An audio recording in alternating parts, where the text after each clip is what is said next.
Please subscribe and don't forget to press the bell icon to get notified whenever we upload a new video.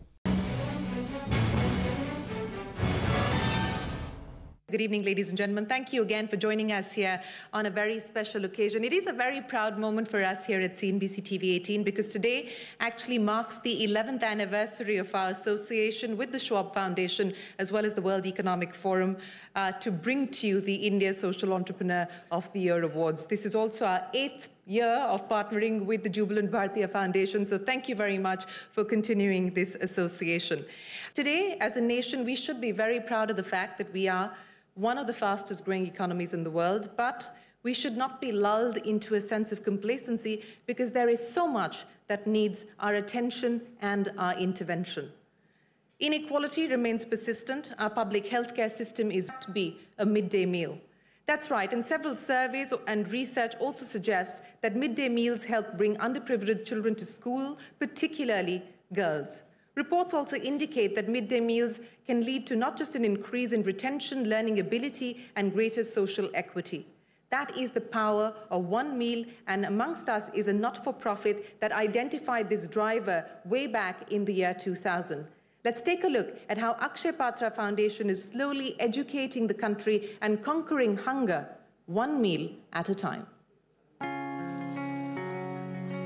There are different kinds of inequities, which is a fact of life.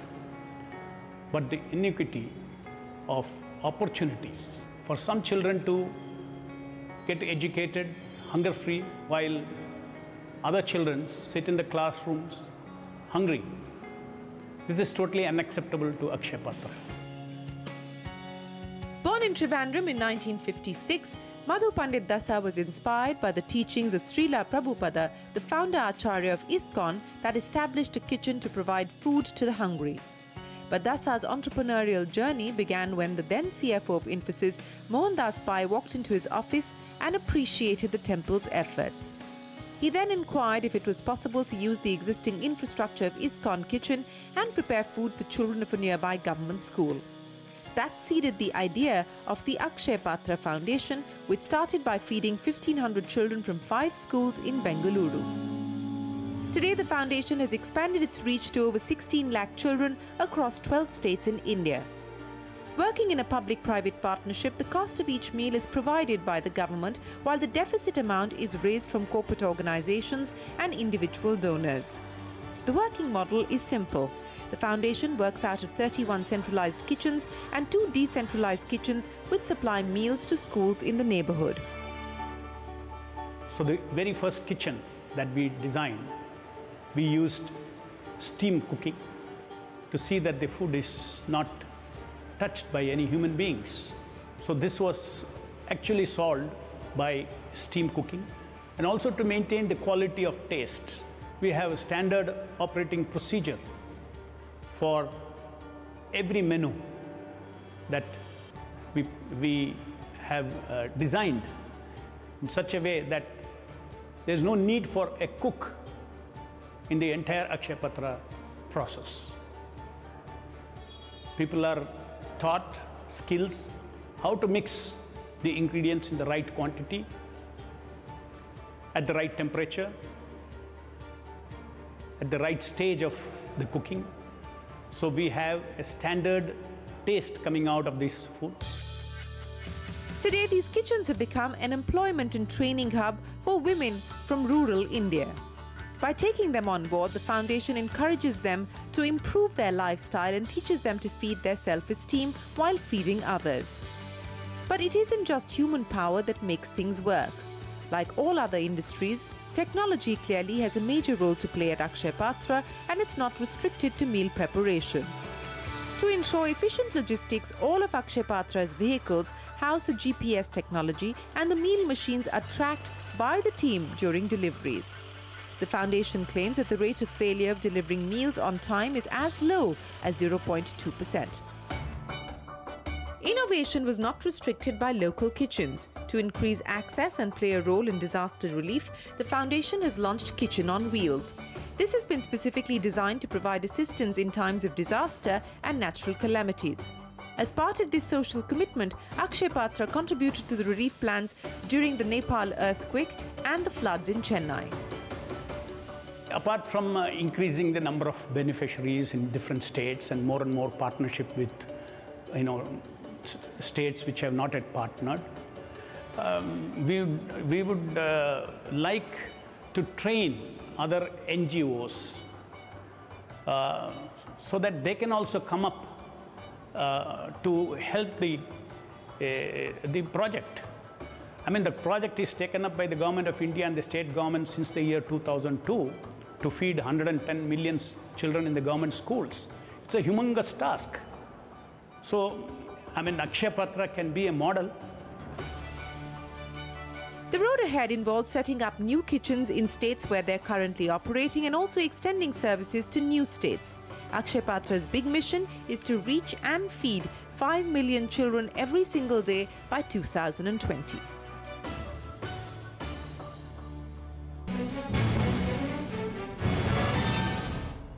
Our next social entrepreneur this evening, ladies and gentlemen, is also on a mission to get India's girls into classrooms. Safeena Husain has sent over 2 lakh girls across different parts of rural India back to school. Her NGO, Educate Girls, tries to address the issue of gender inequality in India's educational system. Educate Girls believes in a model of community ownership which has helped improve enrollment and attendance of girls in classrooms. Let's take a look at the Educate Girls story.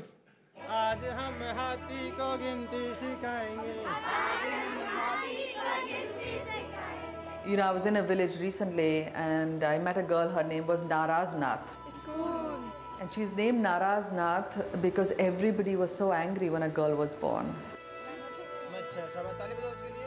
I met another girl, her name is Antim Bala, because everybody hoped that that would be the last girl who would be born. मैं बड़ी होकर police बनना चाहती हूँ. Teacher बनना चाहती हूँ. One of our Team Balika volunteers who really struggled against all the odds and is now teaching, her name is Achuki, the one who has already arrived. Not wanted, but has arrived. This is what I hope we will be rid of in 10 years, or at least in my lifetime. And Safeena Husain's weapon in this battle is education, specifically education of our girls. Post her studies from the London School of Economics and Political Sciences, Safeena Husain worked extensively with rural and urban underserved communities in South America, Africa and Asia. It was after 10 years of grassroots community work that Safeena returned to India and in 2007 started Educate Girls. Leveraging existing community and government resources for girls' education, Educate Girls today covers 21,000 schools across 15 districts of Rajasthan and Madhya Pradesh and works with 2 million children. Not just enrollment and retention, the venture is also focused on improving the learning cycle of every child in educationally backward districts and has positively impacted the learning outcomes of 6.5 lakh children today. But the start wasn't easy. We would get a lot of backlash. If we asked women to speak in the meetings, the men would walk away saying, "Inki himmat kaise hui hamare samne baat karne ki." When we would go door to door for our survey, we usually do the survey just before the school year starts, so it's in the peak of summer. But it got easier over time. As we got better, we kind of realized what are the strategies to use and what not to do. And one of the strategies that worked for Educate Girls was to facilitate community ownership through Team Balika. Educate Girls has over 10,000 Team Balika or community volunteers who work as champions for girls' education. Team Balika not only helps identify out-of-school girls in their villages, but also helps bring these girls back to school.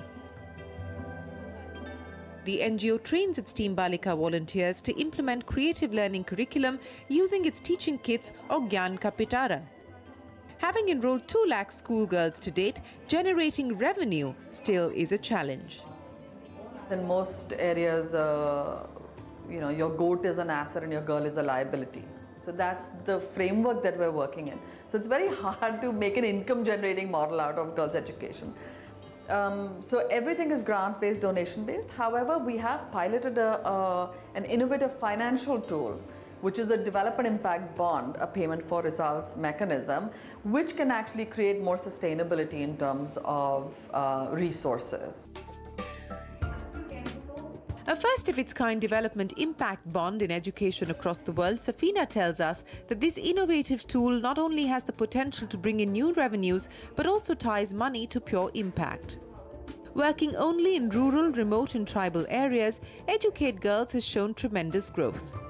The organization has scaled from 15 to a team of 1,400 full-time employees, from 50 schools to over 21,000 schools, and today impacts 4.9 million individuals. Safeena also claims that the Educate Girls result-based model is not only scalable and replicable, but is also low-cost and highly evidence-based. Our hope is, that in 5 years we're working with 5 million children annually.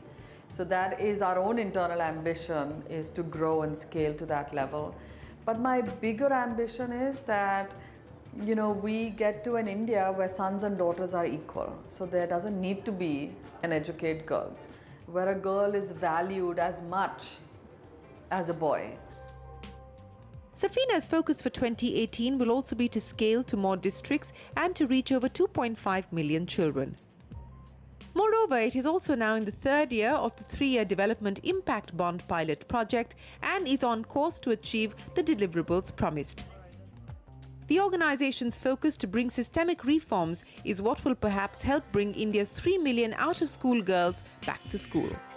We're down to our final finalist this evening, Urvashi Sahni, the founder of Study Hall Educational Foundation. Urvashi and her team have been working towards providing quality education to girls at risk, disadvantaged children and the differently abled for the past 31 years. Under SHEF, Urvashi has established 3 K-12 schools that directly provide education to over 4,000 students. With an eye on scaling up, SHEF has partnered with 993 government schools in states of Uttar Pradesh and Rajasthan. In the last 3 decades, Study Hall's programs have impacted the lives of more than 500,000 girls. Here's a look at Urvashi Sahni's story. The reason for starting it really was a discontent with education and actually my own education. I felt that I'd gone to a very good school, St. Mary's in Pune, which was considered one of the best in the country at the time. And I did very well. And I was married off very soon after. I was just 18 when I was married. And pondering on that, I really looked at my education and felt that it didn't deal with any existential questions, and it didn't really teach me how to live and to face some of the challenges I had. I started a women's organization called Suraksha, which is still alive and kicking. This was in 1983. And what led to the forming of that was my own cousin, who had gone to a school like mine. She burnt herself. She was in Delhi, married to a chartered accountant. And the shock of that an educated girl from a background like mine could do that or have it done to her, we don't know exactly which one. How did her education serve her? She had a bachelor's degree. Very soon into it, I understood that, a standard academic education was not going to empower girls. It hadn't empowered me. I couldn't stop my very early marriage. It didn't empower my cousin. She couldn't face the circumstances, the gendered circumstances that she had to. And it doesn't empower many, countless other educated women. So definitely the pedagogy had to be different, and what we had, the whole approach had to be different. This is how Urvashi Sahni's quest to build Study Hall began. A school system aimed to answer the existential questions that children face.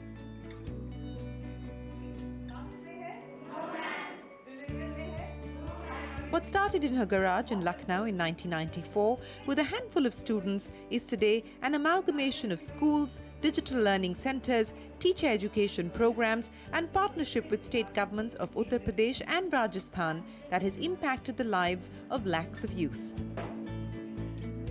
And through this journey, the pillar of the Study Hall Education Foundation has been its unique pedagogy based on critical dialogues. At Prerna, which is our school for girls, Very early, almost a year or two into the school. There was high absenteeism, there were dropouts, and we were struggling. When I sat down with a bunch of girls who had dropped out from school and had rejoined Prerna, and what I found that in these dialogues, which we call critical dialogues, the girls were not only telling their stories, but in the telling of their stories, they were finding a new understanding of themselves, a new almost construction of themselves.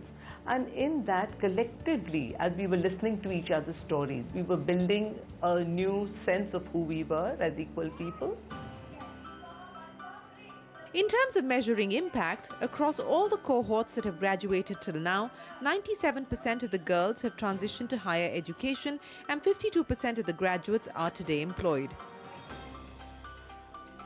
Interestingly, 3 years ago, the group founded the Prerna Boys School with 150 boys from very low-income backgrounds with the goal of helping them develop a feminist consciousness as well. And it was to the same end that Study Hall established the Vidyasthali School, an affordable co-educational school in Malihabad village, 32 kilometers away from Lucknow in 2005. The school presently educates over 500 children from 55 villages, and the mission here is to encourage children to critically examine the prevalence of caste and gender-based discrimination as well as focus on rural development. So while the pedagogy at all study hall institutions involves students playing an active role in their own education, the role of the teacher as a pillar of support within the classroom and outside cannot be dismissed. In fact, back in 2005, at a time when video technology and the internet weren't ubiquitous, Urvashi Sahni started the Digital Study Hall program to improve the quality of classroom teaching. We put in place a very simple idea that we were videoing good classes. We only have 2,000 videos and more, and we are serving a very large number of schools. We have put it online, which is free of cost, and we have over 2 lakh visitors to our site who are using the videos. And very recently, we've been invited by the national teacher platform, Diksha, which you must have heard just got launched recently. And all our videos will be taken up by them to be used by teachers everywhere in the country. Study Hall also manages 16 nurturing education centres in very low-income neighbourhoods in and around Lucknow to help children who are currently out of school transition into formal schooling. Study Hall was also one of the first schools in Lucknow to have an integrated program called Dosti for children with special needs. Today, it imparts education to more than 100 physically and mentally challenged children across the age groups of 6 to 21. We scale in terms of going school by school by school. We have set up our own college, that's our latest venture, and we want to have a very strong teacher training college there, and we want to influence other teacher training practices. And most importantly, we want to work with governments so that we can influence the government school system, because I believe that it is actually the government's mandate to educate its millions of children. The private sector should only be supplementary. 3 amazing social entrepreneurs who made the job of the jury really, really difficult. The winner of the Social Entrepreneur of the Year India 2017 is Miss Urvashi Sahni.